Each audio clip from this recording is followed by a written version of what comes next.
रावलपिंडी की इंसदाद दहशतगर्दी अदालत ने बुशरा बीबी की 32 मुकदमात में 13 जनवरी तक अबूरी जमानत मंजूर कर ली। अदालत ने 13 जनवरी तक गिरफ्तार न करने का हुक्म दे दिया।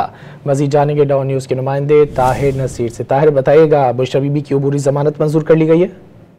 जी बिल्कुल, देखिए बानी पीटीआई की अहलिया बुशरा बीबी जिनके खिलाफ रावलपिंडी और अटक में 32 मुकदमात दर्ज थे, आज वो इंसदाद दहशतगर्दी अदालत में पेश हुई। इंसदाद दहशतगर्दी अदालत के जज अमजद अली शाह ने बुशरा बीबी की अबूरी जमानतें 13 जनवरी तक मंजूर कर ली और पुलिस को 13 जनवरी तक बुशरा बीबी को गिरफ्तार करने से रोक दिया है। अदालत ने तमाम मुकदमात की जो तफ्तीशी अफसरान थे उनको नोटिस जारी कर दिए और आइंदा समात पर रिकॉर्ड भी तलब कर लिया है।